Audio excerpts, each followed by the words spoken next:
Hello Excel champions, it's William aka Dr. Excel. Today I want to show you several ways you can make a sum in Excel. I'm going to show you all the ways it's possible.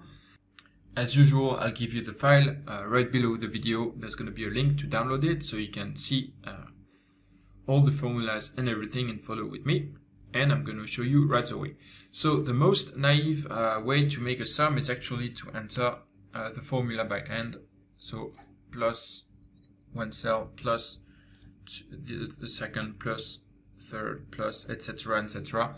Problem with that, it's going to be complicated if you have huge sum for huge ranges.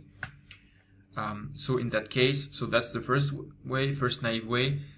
A better way is to use the sum function. So you're going to type equal sum and you're going to select whatever range you're interested in. And it's gonna automatically sum everything. That's the second way. Third way, which is actually very close, but you don't even have to type the formula by hand. It's to make the auto sum. It's in home, in the menu home here. You see you have a sum button, and it says that if you type Alt and equal at the same time, it's actually gonna take an automatic sum of the most logical range for the cell. So for example, if I'm here, if I make an auto sum, it's gonna automatically detect that here I have different numbers and that probably I want to make the total of all of this. So if I type Alt and equal, it's gonna make a sum and suggest the range here. Of course, then you can change the range and change whatever you want to take into account. So Alt and equal is going to take the sum. So here of course I took the sum of the whole column, so it's going to change. So that's a helpful shortcut if you want to make a quick sum.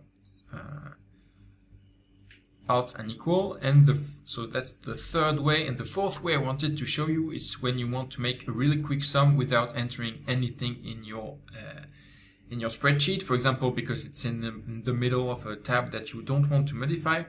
Is actually you have a quick operation bar here, down here. If you make a right click, you see that you have different options, different quick calculation that you can display. The average, the count of value.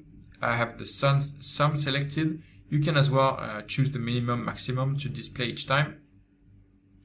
But well, sum is one of the most useful ones, and I suggest you to have it always displayed this way. You just have to select some range, and here you're gonna have the sum computed. So this way you don't even have to enter anything in your spreadsheet if you just want a quick result. So that's the 4 ways to make a sum in Excel. I hope it's gonna be useful to you and it's gonna help you gain some time. As usual, the file is available right below the video, so you can check the formulas. And I'll see you tomorrow for a new Excel tip. Don't forget to subscribe. This way you'll be notified as soon as I publish it. See you champions. Ciao.